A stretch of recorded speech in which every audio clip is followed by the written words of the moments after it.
Boa noite a todos. Vocês têm medo? Estão com medo do que está acontecendo? Têm medo de vocês mesmos? O que mais assusta? E o que ele pode ocasionar na gente? O Evangelho é um tratado e é um compêndio de psiquiatria, é um compêndio de psicologia, é um compêndio de comportamento. Nele a gente pode sempre ver, perceber como Jesus lida com as nossas emoções, nos convidando a mudar o estágio que a gente se encontra para um estágio maior. Há sempre um convite para a gente avançar. Existe na sociedade humana vários parâmetros que a gente usa para criar uma identidade, para dizer quem a gente é, como é que a gente se sente. Quando alguém pergunta para a gente quem é você, a gente geralmente vai definir quem é você através de algum parâmetro. Muitas vezes é a profissão. Ah, eu sou professor. Muitas vezes é a forma como vem a gente em casa. E esses parâmetros exteriores todos, eles podem ou não estar em concordância com os nossos parâmetros interiores. Dentro do Evangelho, a gente sempre percebe que os personagens que Jesus encontra, todos muito parecidos conosco, todos a gente sempre se identifica com eles, com as características mais de um do que de outro, mas a gente, quando não se identifica, pensa em alguém que a gente ama, que parece com aquele personagem. É como se aqueles muitos seres que se aproximaram de Jesus fossem representações dos arquétipos psicológicos de todos nós, que continuaria existindo ao longo da história humana em busca de se melhorar. Ele sempre encontra alguém que está num estágio e que tem vontade de dar um passo à frente, mas tem medo. E muitas vezes esse medo paralisa esse avanço. Os vários personagens que vai de Zaqueu, da mulher adúltera, da samaritana, de todos os personagens, inclusive dos próprios discípulos que, convivendo mais com Jesus, de certa forma, vivem num intensivo tratamento emocional de suas angústias, o tempo inteiro provocados pelo mestre para dar um passo adiante. E a gente percebe que neles também esse medo muitas vezes paralisa. Acontece que os medos, eles são frutos não é fruto de um comportamento que é dado. A gente já nasce com ele pronto. Os medos são construídos, mas pior do que serem construídos, porque eles são construídos, de certa forma, na infância, porque nossos pais, eles não têm como serem perfeitos, então os pais, querendo ou não, eles vão deixar algumas sequelas. Mas na maioria das vezes, eles acertam muito mais do que erram. O problema não são os medos em si que a gente herdou, digamos assim, que a gente construiu nas nossas relações iniciais na infância. O pior é os medos que a gente continua alimentando. A gente continua alimentando e tem um porquê da gente alimentar. Então hoje a gente vai trabalhar um pouco sobre essa temática, fazendo referência à parábola dos talentos, descrita no Evangelho de Mateus, no capítulo 25, especialmente no verso 25, em que aquele servo que recebe um talento e o esconde, ele vai se justificar. A gente sabe que diante de nossos problemas, a gente tem duas características básicas de fuga. Ou a gente se justifica, ou a gente se culpa. Então ele entrega 10 talentos a um, 5 talentos a outro e 1 talento a um. O que recebe um talento, ele se atemoriza. Ele tem medo. E ele diz, e tendo medo, escondi na terra o teu talento. E essa parábola ela vai versar sobre o desperdício que o medo provoca na alma humana. Esse medo faz com que esse indivíduo crie algumas justificativas. Por exemplo, ele vai dizer que ele recebeu menos.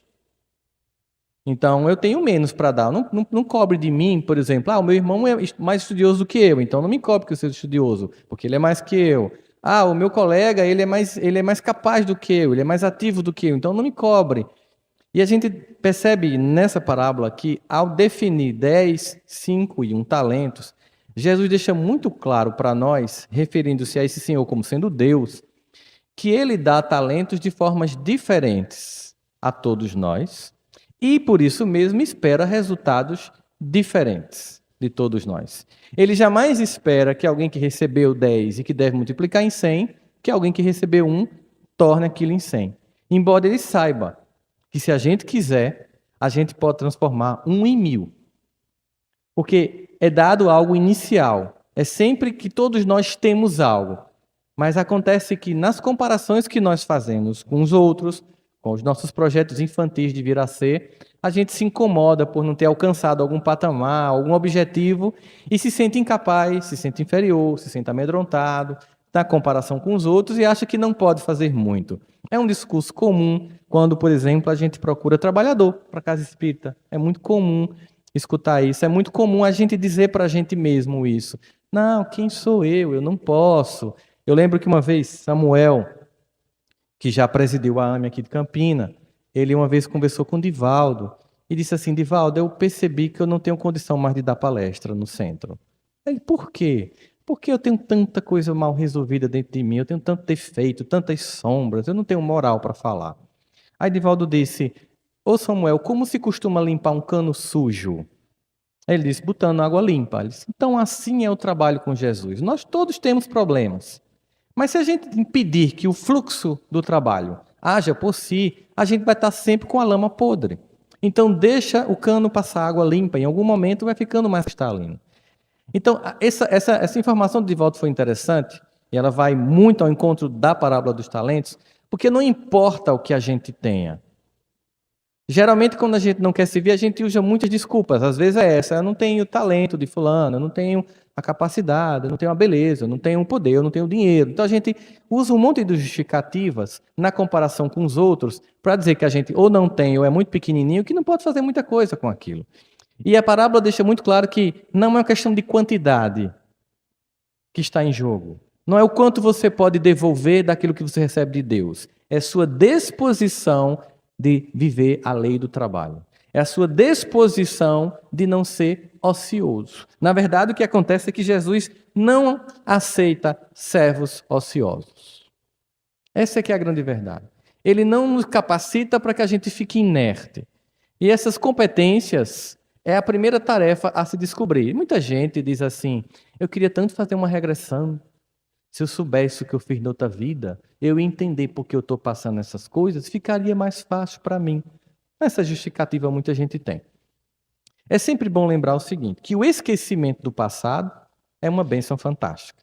Porque, a bem da verdade, as pessoas que têm experiência de lembrar o passado, eu tenho amigos pessoais que têm, eu já tive algumas pequenas experiências, nunca foram boas.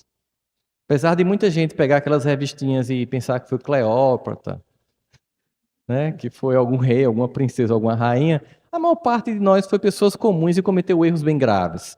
Então esse esquecimento é justamente para que a gente possa meio que zerar e começar de novo. Então se você fica pensando, mas eu entenderia melhor a minha missão, talvez a definição de missão seja algo, primeiro para a gente pensar, para entender como o medo pode atrapalhar a missão. O que seria uma missão? Primeiro dizer que missão não é uma coisa que só os espíritos missionários, que assim intitulados na escala da evolução dos espíritos, têm. Esses têm uma missão muito clara. E geralmente a missão dos espíritos missionários é, de algum modo, ajudar de forma muito marcante na evolução da humanidade no coletivo, seja na arte, seja na política, seja na cultura, seja no campo da fé. Essas pessoas vivem para mudar o status quo de uma comunidade, de uma sociedade. Espíritos são facilmente identificáveis. Nós, a maioria de nós, não estamos nessa categoria, mas nós temos todos missões pessoais. Todos nós temos tarefas a executar. Mas, basicamente, todas as tarefas elas se resumem a uma coisa, que é servir.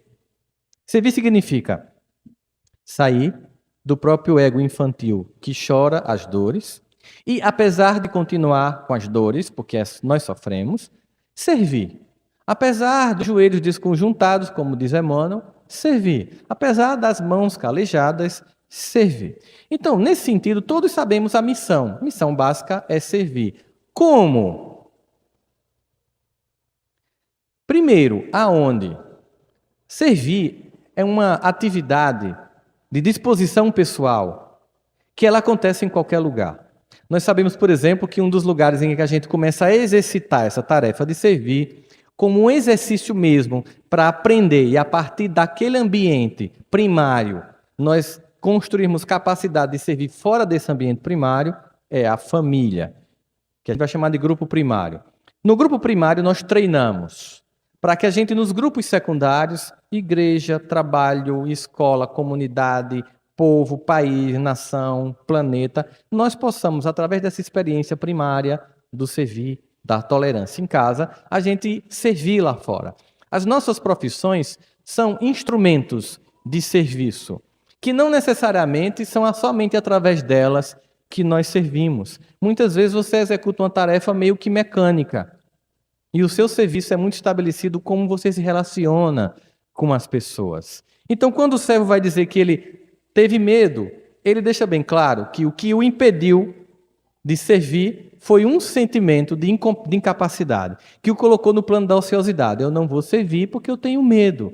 Eu não vou servir porque eu não tenho competência. Eu não vou servir porque o meu talento é menor. Eu não vou servir porque o outro é mais capacitado do que eu. Aconteceu um evento em 1978 nos Estados Unidos, que ficou famoso no estudo de omissão, na psicologia de omissão. Aconteceu que uma jovem no Queens, em Nova York, ela começou a ser esfaqueada. Quando ela começou a ser esfaqueada, ela começou a gritar. No que ela começou a gritar, as pessoas começaram a acender as janelas e dizer: deixe ela, eu vou chamar a polícia. E quando as pessoas começaram a fazer isso, o bandido se distanciou. Depois de um tempo, as pessoas começaram a desligar a janela, já que havia tido silêncio, e ele volta e continua a esfaquear a jovem. As pessoas acendem novamente a luz, começam a gritar, mas aí já é tarde. E ao final, a polícia investigou que 38 pessoas acenderam as janelas, abriram as janelas, gritaram, mas ninguém foi. E quando foram investigar, todos disseram: é porque eu pensei que alguém ia. Isso ficou marcado no estudo da psicologia como omissão, como forma de violência. A omissão é uma forma de violência. O servo, ele se omite, e a omissão é uma forma de violência. O que nós temos aqui é mais um desses casos em que a análise do Evangelho de Jesus está focado muito mais do que no bem que não foi feito do que no mal que foi feito. Porque geralmente o mal é muitas vezes feito por ignorância, mas o bem não feito é por omissão. Você sabia o que tinha que fazer, ele recebeu uma ordem, ele tem que multiplicar. Ele sabia o que tinha que ser feito, sabia como fazer, mas se recusa. É o bem não proporcionado por alguém que sabia como fazer esse bem. É pior do que o mal da ignorância. Por isso é tão importante a forma como a gente visualiza essa parábola e aquilo que Jesus quer expressar para nós, no sentido de entender que o medo provocou a violência da omissão e de não usar a capacidade que tem, de não servir, de não trabalhar, de ser inerte. Entrando muito naquela perspectiva que o próprio Jesus também nos diz sobre que seja teu sim, sim, teu não, não, porque tudo que vem depois disso é obra do maligno, tenha uma posição e haja nessa posição. E ao mesmo tempo, no Apocalipse de João, quando ele vai dizer: porque não és nem quente nem frio, hei de vomitar-te. Aqui nós temos alguém que não é nem quente nem frio. Aqui nós temos alguém que é morno, alguém que não acredita em si, alguém que se acha incapaz, alguém que se justifica, alguém que só lamenta, alguém que só chora. E o que acontece com isso? Além dele ter se omitido, além dele não ter agido no bem que podia e sabia como fazer, por isso mesmo ele é punido e lhe é retirado o talento. É impressionante perceber que a retirada do talento, e a gente sabe que no plano de Deus as punições são nós que buscamos e elas são temporárias e têm um objetivo educativo, nunca de destruir, nunca de maltratar, nunca de humilhar, nunca de diminuir, mas de acordar. O talento é retirado. A nossa liberdade de servir e de agir no bem é um privilégio que nós não podemos abrir mão. É só imaginar o seguinte: o que é alguém, por exemplo, que faz uma cirurgia? Certamente é alguém que usou a faca para destruir vidas e que implora a Deus a condição de poder voltar à terra e construir uma mudança no vetor da atitude. Alguém que fala, por exemplo, é certamente alguém que desencaminhou muitas pessoas e pede para voltar na mesma condição, e Deus permite que você use a mesma potência com um vetor diferenciado. A gente tinha, na mesma época, próxima historicamente da Alemanha nazista, Gandhi e Hitler. Eles tinham características muito semelhantes. Eles tinham capacidade de galvanizar as massas em torno de suas ideias. Eles tiveram capacidade de levantar a nação da qual eles faziam parte em torno de suas ideias. A fala era apaixonante de ambos. Eles eram cultuados como uma quase divindade, mas a movimentação, o vetor, a direção era completamente oposta. A todo momento, quando a gente reencarna, há um convite: mudar a direção, dar um passo diferenciado.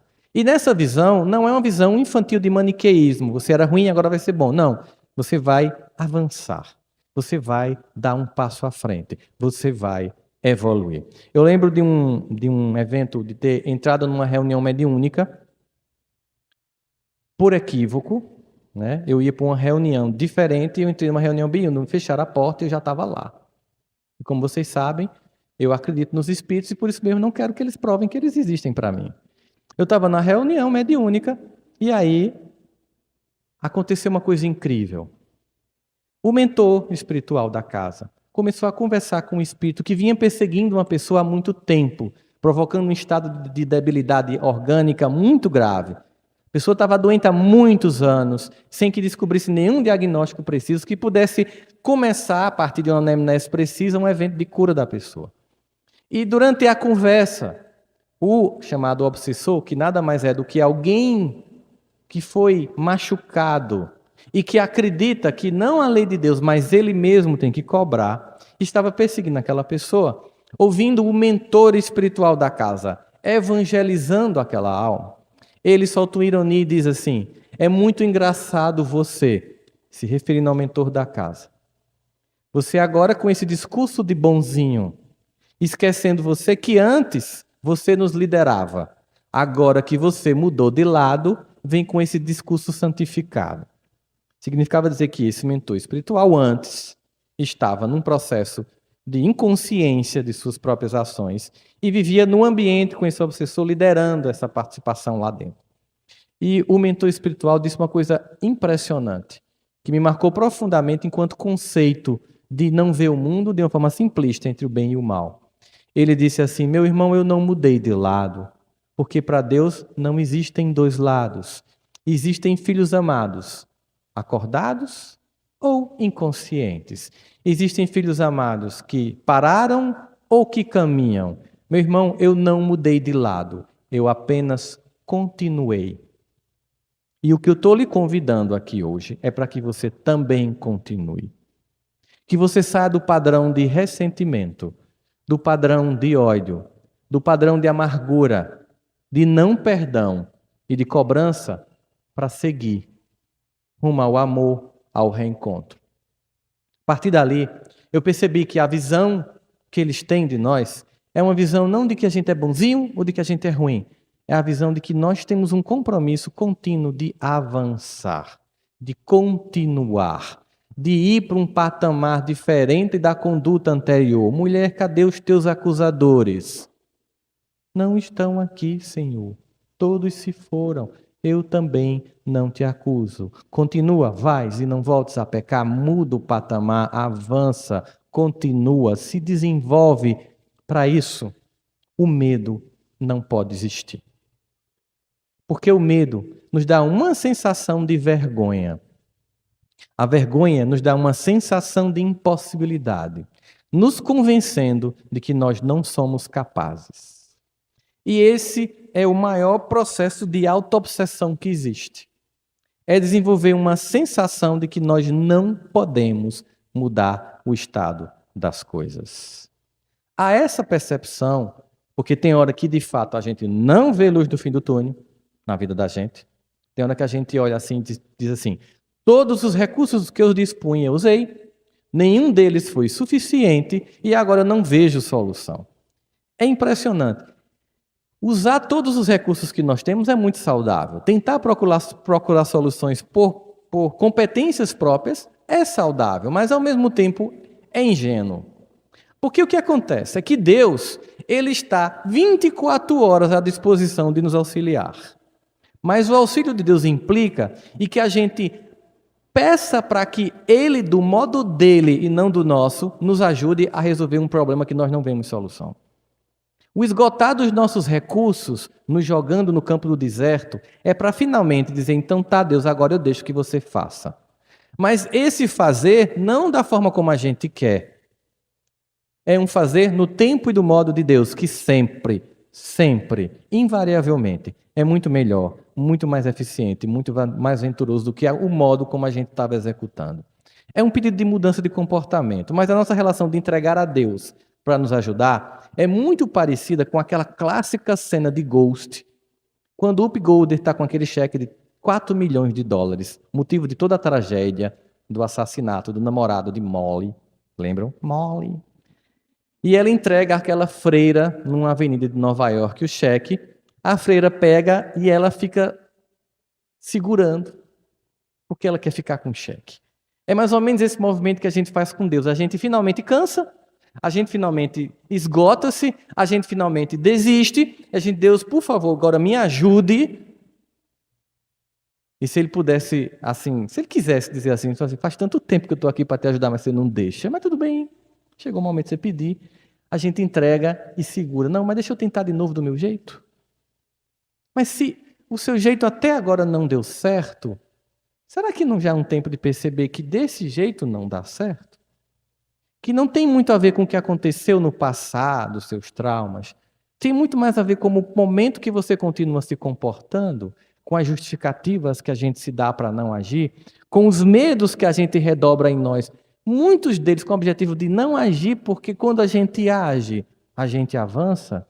E quando avança, a gente se ilumina. E quando se ilumina, tem responsabilidades. E aí nós temos, no fundo, um grande medo de vencer. Nós temos um profundo medo de acontecer. A gente fica tão acostumado em ser derrotado, a gente já tem um discurso pronto, a gente já sabe como se comportar, que no fundo, há um medo tão grande de acontecer, em qualquer plano, intelectual, moral, emocional, afetivo, que a gente cria um monte de justificativas para atravancar a vida, porque há um grande medo de vencer, porque com isso vem grandes responsabilidades. Mas a gente lembra lá com Jesus, na própria parábola, que se você é fiel no pouco, você é fiel no muito.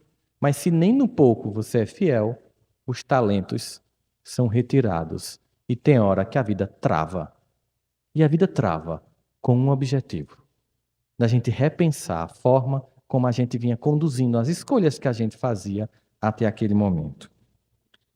Existe, nesse patamar, que a variação que Deus dá dos nossos dons implica que um primeiro momento da nossa existência é aceitar o meu dom. O que é muito comum a gente olhar o dom do outro e dizer, eu queria ter o dom do outro. Eu acho tão legal aquilo ali. Eu ficaria muito mais feliz se eu tivesse aquela capacidade de fulano. Esse é um sentimento muito ruim, porque o sentimento de comparação provoca um estrago na nossa autoestima terrível. Pelo simples fato de que, invariavelmente, nós só nos comparamos com as pessoas que são melhores que nós. Sempre. Nós escolhemos, no elenco de milhares de pessoas que nós conhecemos, umas 10 ou 15 que a gente acha vitoriosas em qualquer campo e diz, eu queria ser assim.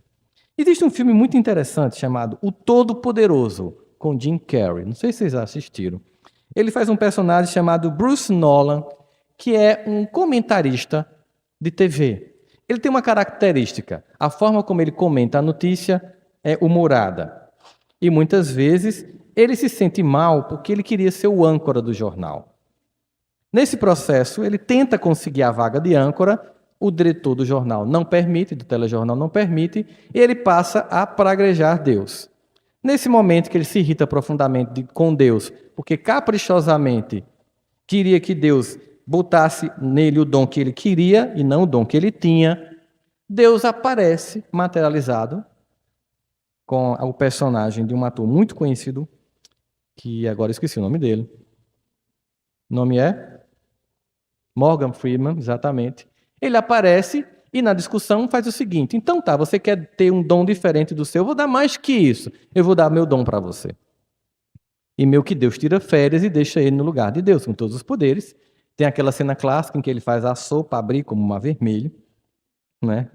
Ele testando se ele tinha poder. No fim, ele percebe, quando ele toma o lugar do âncora, se torna o âncora do jornal, criando notícias fantásticas para que ele aparecesse a ponto de ficar destacado de forma inequívoca, ele, no fundo, sente um vazio profundo. Primeiro vazio, ele não tinha competência para ser Deus. Isso aí é óbvio, porque nenhum de nós tem, né? Porque se a gente fosse Deus por um segundo, a primeira coisa que a gente faria era se vingar das pessoas que a gente não gosta. A primeira lista que vinha era dos inimigos, né?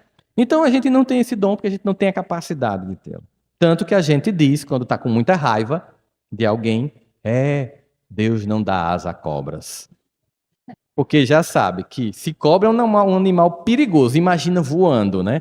E imagina significa dizer que meu poder de ser ruim já é terrível, rastejando na ruindade. Se eu voasse na ruindade, seria muito mais letal. Então, que bom que Deus não dá asa a cobras, incluindo a cobra que eu sou e que reconheço. Então, nesse momento, ele percebe, e há um vazio nele, porque ele percebe que, na verdade, não era o talento dele. E ele não era um bom jornalista para ser comentarista ou âncora. O que ele fazia de bom mesmo era aquilo. Ele começa a perceber que, é claro, para a imprensa, para o mundo, o chique é ser o William Bonner. É ser o âncora comentarista do jornal. E não aquele repórter que faz uma reportagem esporádica. Mas ele tinha um dom específico. E aquele dom contribuía na economia do universo. Geralmente nós recusamos os nossos dons quando nós queremos pautar e qualificar os nossos dons da forma como o mundo qualifica os dons. Aí a gente se sente invariavelmente infeliz. Mas quando a gente percebe que não importa o lugar, mas importa que o haja, a gente vai perceber que aquele dom tem uma finalidade. Tem um filme muito, muito fantástico. Inclusive, eu cheguei a assistir com a juventude aqui do SEJ uma vez. Foi até na tua casa, Cês. Tu nem estava lá, comi tanta coisa que tu nem imagina. Que é As 5 Pessoas que Você Encontra no Paraíso. É um filme fantástico. É um homem que passa a vida inteira consertando um parque de diversão e reclamando a Deus porque ele só faz aquilo. Depois que, durante a guerra do Vietnã, ele fica com a perna um pouco manca e capenga, e ele não tinha outra condição que não fosse viver consertando a montanha-russa, a roda gigante. Eu não vou entrar em detalhes do filme, mas vale a pena ver. Ele descobre, ao desencarnar, encontrando 5 pessoas, que o que ele fazia era, ao consertar aqueles brinquedos, evitar a morte de muitas crianças a vida inteira. Aos olhos dos homens, ele era apenas um mecânico de montanha-russa. Aos olhos de Deus, ele fazia algo importante na economia do equilíbrio do universo. Nesse momento, esse homem que diz que só tem um talento e se recusa a agir, é alguém que não percebe que o pior que ele poderia fazer era não agradecer o que ele recebeu e multiplicar. Todos nós temos competências. É claro que é legal você ver alguém assim e dizer, poxa, como eu queria ter aquilo.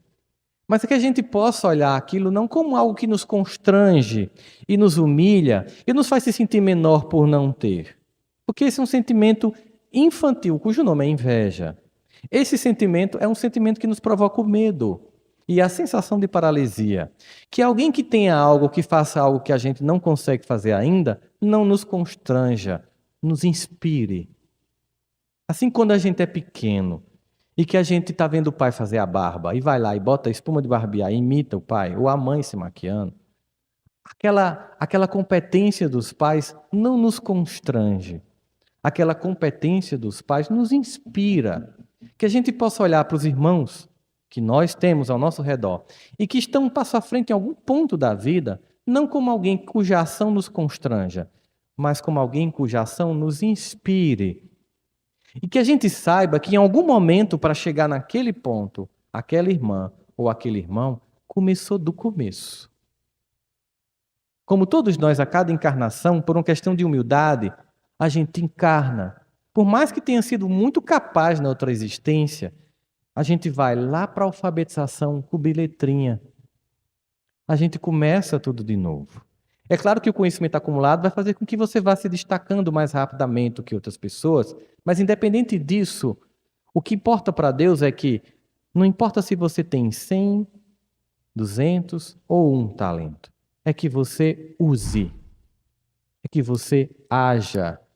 A gente vê isso também no momento em que ele fala daquela mulher, o óbolo da viúva, que ela vai deixar uma moeda que é pouca em relação ao donativo dos que lá tinham muito mais, mas Jesus vai dizer o seguinte, que ela deu do que não tinha. Ou seja, ali ele ainda vai além da parábola do talento. Porque aquela deu do talento que nem tinha, ela deu do que faltaria. Claro, nós sabemos que alguns irmãos nossos equivocadamente usam essa passagem para dizer que a gente tem que viver dando dinheiro a Deus. Mas o objetivo ali é mostrar que a gente pode inclusive dar além. E o que é realçado naquela mulher, em detrimento de todos que deram até mais do que ela, foi a atitude de se mover, de não paralisar, de não se justificar e de ter atitude. Atitude é algo que significa dizer que você passa a ser uma pessoa que é autorregulada, que os parâmetros que regulam suas ações não são as satisfações que você dá à sociedade, ao ambiente externo, aos preconceitos sociais, às exigências de etiqueta comum da vida coloquial. Mas é que você pauta a sua própria conduta baseado em suas crenças pessoais e age independente da aprovação do mundo. O medo é sempre uma necessidade de ter a aprovação dos outros.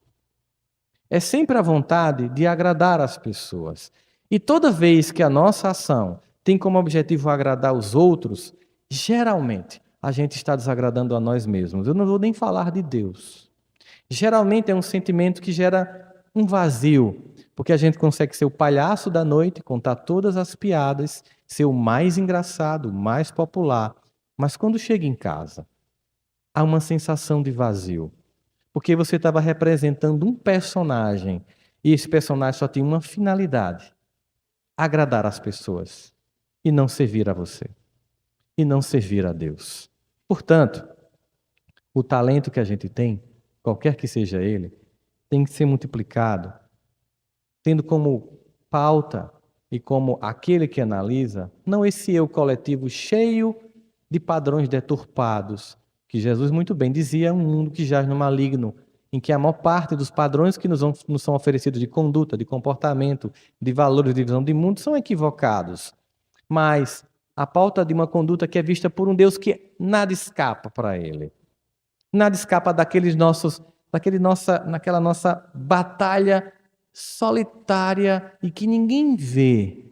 Daquela pessoa que está num ambiente simples, cuidando de pessoas simples e fazendo bem, sem nenhum realce, sem nenhum destaque, sem nenhuma pompa, sem nenhuma circunstância, mas mudando vidas, agindo mesmo em meio à dor, mudando existências, mesmo com constrangimento, se colocando como alguém que quer servir. Muitos vão estar com todos os louros que a gente viu aqui na leitura que Seixas fez, que Roma realçava a cabeça dos vitoriosos com flores. Os padrões de Roma era o realçar, o do Cristo era de outra ordem. É sempre pensar a quem eu quero dar satisfações, a quem eu quero chamar a atenção. Por isso não se pode servir a dois senhores. Se eu quiser agradar o mundo, eu vou desagradar a Deus. Toda vez que eu desagrado a Deus, eu vou desagradar a mim. Porque como eu sou imagem e semelhança desse Deus, em mim há uma essência profunda desse Deus, há uma necessidade de reverberar em mim esse Deus. E esse Deus mandou um modelo para que eu siga. E esse modelo teve um único comportamento padrão durante toda a sua existência, mostrando a estabilidade de comportamento de Jesus, que era servir. Toda vez que eu não sirvo, mas sou servil, eu me desidentifico com minha divindade e sofro, e dói, e angustia. Eu escondo os meus talentos, eu mudo o personagem, eu boto uma máscara para agradar as pessoas. Eu consigo sucesso, mas eu chego em casa, eu fecho a porta, eu apago a luz, e eu me encontro comigo. E aí, eu digo para mim mesmo, você não foi você. Você foi o que os outros queriam. Você não fez o que você sabe fazer. Você fez o que você acha que os outros acham interessante que você soubesse fazer. Você não foi Deus. Você não foi imagem e semelhança de Deus. Você foi um simulacro de um personagem montado para agradar os outros. Óbvio que na sociedade que a gente está hoje em dia, com as redes sociais, essa ideia de agradar e de criar personagens ganha uma dimensão ainda maior.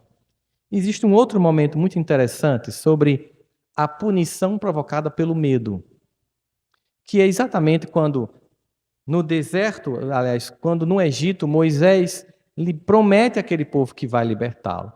Eles acreditam na promessa de liberdade e diz que Deus promete uma terra prometida, uma Canaã. Há uma promessa muito maior do que apenas a saída do Egito. É uma promessa que vai se construir para um amanhã. Que se você fizer a sua parte, Deus nunca vai deixar de fazer a dele, aquilo que você espera, e muito mais do que o que você espera, será alcançado. A promessa não é só de sair do Egito, a promessa é de chegar em Canaã. Mas é muito claro, na vida de qualquer um de nós, que entre os nossos sonhos e o objetivo a ser alcançado, um conjunto de obstáculos vão definir os que chegam até o fim e cumprem a carreira, como Paulo, na segunda carta a Timóteo, cumpri a carreira, mantive a doutrinação e guardei a fé, por isso a alegria dele, dos que, aos primeiros obstáculos, choram e ficam no caminho a lamentar, porque queriam pular do Egito para Canaã sem passar no deserto. Quando eles vão ao deserto, eles começam a lamentar, porque o deserto é pior do que a escravidão do Egito. Eles começam a lamentar as coisas que faltam. E, simbolicamente, uma distância como daqui para Recife, passa-se 40 anos. Simbolicamente, a perda da capacidade de se localizar é para que uma geração de temerosos morra, para que uma nova geração dos que continuam acreditando numa promessa surja, para que o talento seja perdido temporariamente. E aquilo que a gente entende como Egito, deserto e Canaã, que simbolicamente significaria escravos de Faraó no Egito, no deserto trocam a escravidão do Faraó para a escravidão do medo. E porque tem medo, não agem, e porque não agem, paralisam e não acreditam que há uma promessa muito maior do que a simples escravidão que cessaria. 40 anos se passam, nem Moisés consegue chegar a Canaã. A promessa era muito maior que essa. A mesma coisa acontece quando Jesus entra com os discípulos no barco e diz: vamos à outra margem do rio. É uma imagem extremamente semelhante, no sentido simbólico, que uma exegese pode nos provocar de entender. Ele não prometeu apenas entrar no rio. Ele prometeu que se atravessaria o rio. E não somente que se atravessaria o rio. Ele prometeu que se chegaria à outra margem do rio. Essa foi a primeira ideia que ele lançou. Vamos à outra margem do rio. Quando eles entram no barco, a vida é assim, as intempéries das escolhas e da vida provocam a chuva que atemoriza os discípulos, e Jesus, como tinha absoluta convicção de que chegaria à margem, dorme tranquilamente. E o irrita, provavelmente, os discípulos. Acho que até eu fazia, pô, não vai acordar não, é? Essa turbulência da Gol e ele aí dormindo. E ele olha e diz assim: homens de pouca fé, eu disse que chegaríamos à margem do rio. Deus disse que chegaríamos a Canaã. Ele disse que um talento viraria mais talentos. Mas o medo, a angústia, as desculpas nos paralisam. As comparações nos angustiam. É preciso ir mais. É preciso finalmente, para chegar a essa terra prometida, não ser mais nem escravo do Faraó, muito menos escravo do medo. Aliás, um ditador muito pior do que o Faraó. Porque enquanto o Faraó representa uma ditadura que vem de fora, o medo representa uma ditadura que vem de dentro.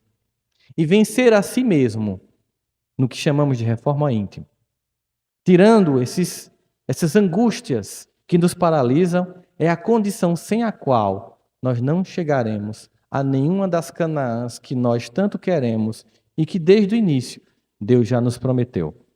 Mas espera que a gente suporte e que a gente vença as intempéries da caminhada. Que as desculpas não nos paralisem. Que as comparações não nos façam se sentir menor. Muitas vezes nós começamos a imaginar que quando a gente fala disso, a gente está falando da ideia de narcisismo. De que uma pessoa que começa a não ter medo, ela começa a se achar e ela se torna narcisista. Na verdade, o narcisismo não tem a ver com alguém que tem um ego inflado. Narcisista é alguém que foi humilhado. Ninguém colabora com ninguém ao apresentar as deficiências, as incompetências, as incongruências, que no fundo a gente conhece.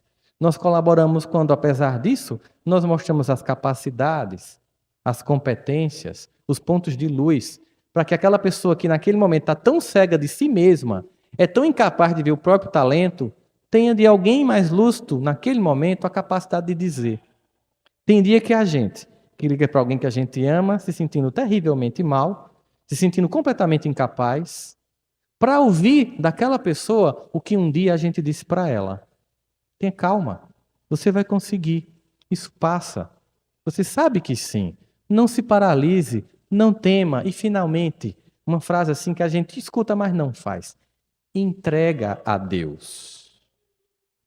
Tem noção do que é entrega a Deus? É quando seus amigos não são suficientes para lhe ajudar, suas competências não são suficientes para lhe ajudar. É quando você entende, é preciso um gesto de profunda humildade para entregar a Deus. Mas aí a gente sabe que tem gente que tem complexo de Gabriela, né? E fica um discurso de imobilidade. Eu até peguei um trecho da poesia porque eu achei interessante aqui. Vou ver se eu acho aqui. Porque a música é muito sintomática. Ela diz: eu nasci assim, eu cresci assim, eu sou mesmo assim, vou ser sempre assim. Quem me batizou, quem me nomeou, pouco me importou. Eu sou assim, Gabriela. Então você chega para a pessoa no atendimento fraterno. Ela vem com a queixa normal, as angústias, é normal. E você começa a apontar soluções. Mas eu não posso, mas eu não consigo, mas é o meu jeito. Ah, mas sabe por que meu marido reclama? Porque eu sou uma pessoa que não transmite afeto. Porque eu fui criada numa família sem afeto. Como é que eu vou ser afetuosa se eu não tive afeto? Então você quer acabar o casamento? Não, então seja afetuoso. Aí vem o discurso de Gabriela, mas eu sou assim, eu sou sempre assim. Eu vou morrer assim, Gabriela.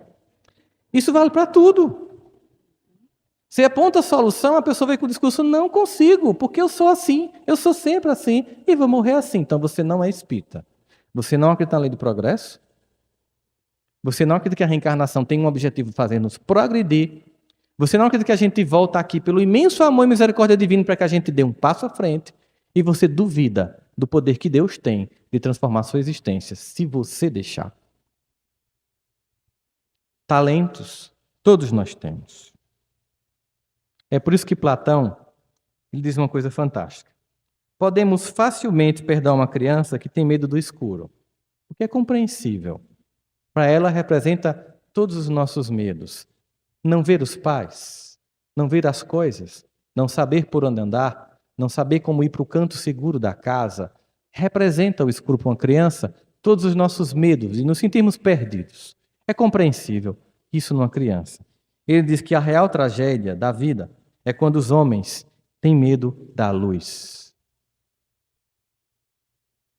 O servo infiel teve medo da própria luz, do talento que tinha e que podia multiplicar. Ele se comparou, ele se apequenou, ele se justificou, ele não agiu, ele não trabalhou, ele não avançou, ele não andou de patamar. Ele tinha todo um discurso de autojustificativa para a incompetência e para a imobilidade. O objetivo de Deus, ao tirar temporariamente o talento, era fazer ver que sem aquilo, ele poderia finalmente perceber que ele iria pedir a Deus um talento que fosse para finalmente agir. Que enquanto ele reclamava do que não tinha, quando faltou ainda mais, ele finalmente pôde perceber que o que ele tinha já era muito. A gente lembra de uma outra parábola, a parábola dos trabalhadores da última hora. Quando aquele que trabalha a 1/10 hora recebe a mesma coisa que o que chegou de 5 da manhã, reclama, porque ele chegou de 5 da tarde, de 5 da manhã, diz, eu cheguei de 5 da manhã, e ganhou a mesma coisa desse que chegou de 5 da tarde, e ele diz, a quem muito tem, tudo lhe será dado, e a quem pouco tem, mais lhe será tirado. Parece de uma injustiça a toda prova. É daquele que reclama, daquele que se compara, daquele que não entende que cada um tem um projeto e uma tarefa especial. E quando você observa o seu campo de ação, quando você não olha ao redor para se comparar, para se diminuir, você entende como Deus capacitou. Como temos formas de agir. Entende, por exemplo, que muitas vezes ligar para aquela pessoa que é difícil de ouvir, porque é repetitiva, porque é inconveniente, é um gesto de profundo amor e caridade. E aquilo, simplesmente aquilo, vai gerar tanta alegria naquele coração. Que às vezes, jantar com aquele parente que nos solicita uma atenção há muito tempo, vai representar para aquela pessoa uma mudança completa na vida. E é tão pouco, ela apenas quer lhe escutar. Às vezes, apenas a presença silenciosa diante de alguém que está em luto, mas que sabe que você está perto. São tantas as formas de ter talentos, de agir. E sempre que a gente acha que tem que fazer alguma coisa extraordinária, no fundo é uma justificativa para dizer para nós mesmos: eu só tenho um talento, eu escondi. Eu acho que nenhum de nós que eu vi aqui a palavra servo infiel. Dói a ideia de ser infiel, a ideia de não ter compromisso, a ideia de ter cumprido a minha parte, a ideia de ser infiel é muito doloroso. E, sobretudo, ser infiel com Deus. De ter recebido potências para fazer, para acontecer e para agir. Mas porque se comparou, porque se apequenou, porque se justificou, não agiu, não colaborou. Porque teve medo da própria luz. O discurso de Nelson Mandela, quando ele assumiu finalmente a presidência da África do Sul, depois de décadas de prisão, em que ele ficava num ambiente que era menor do que a própria altura dele. Chamou a atenção porque quando ele ganhou a presidência da África do Sul, ele tinha direito, e todo presidente da África do Sul tem o direito de, no jantar de gala, colocar do lado direito e do lado esquerdo pessoas destacadas que ele queira realçar naquele jantar. E ele levou os 2 carcereiros dele para ficar do lado e do outro, que passaram a vida cuidando da prisão dele, mantendo ele sob cárcere. E perguntaram qual era o objetivo dele, se era querer humilhá-los. Ele disse: não, é porque eu queria que eles me vissem como um ser humano. E no discurso de posse, no estado de Pretória, na África do Sul, ele disse: o nosso maior medo não é de sermos pequenos. O nosso maior medo é de sermos grandes. Que contribuição nós podemos dar ao mundo com as nossas fraquezas? Nós temos que contribuir com a nossa própria luz. E quando nós mostramos que a nossa própria luz pode brilhar, nós influenciamos, nós incentivamos o outro a brilhar a própria luz. Jesus já enxergava isso em todos nós, que tínhamos um potencial de luz, que éramos o sal da terra, que éramos a luz do mundo. Ele enxerga uma potência impressionante em nós, mas a gente se sabota, a gente se apequena, a gente se acha incapaz. No mundo como o de hoje, em que a angústia, os desequilíbrios morais, políticos, econômicos, as calamidades de saúde, as transições de todas as ordens, mostrando um ambiente de profunda ebulição, nos conclama a não sermos o servo que esconde, que teme, que se fraqueja e que não age e que é omisso. Nós somos convidados, como trabalhadores da última hora, para finalmente, nesta existência, agir. Não ocupando o lugar do outro, ocupando o seu lugar no mundo. Deus não nos deu apenas uma identidade genética única, um polegar que tem uma imagem única, uma íris que tem uma imagem única. Ele nos deu uma personalidade única, para que de uma forma única possamos impressionar os que nos cercam com os nossos valores. Se Deus quiséssemos que todos fôssemos iguais, teríamos um mundo robotizado e tedioso. A diversidade que nos compõe para Deus é um grande jardim florido. Por mais bonito que seja um ramalhete de rosas, ele termina sendo tedioso quando comparamos a um campo florido com todos os tons que a natureza pode dar. Cada um de nós tem um tom. Abrir mão do tom que tem para tentar ter o dom ou o dom do outro É uma missão para consigo mesmo.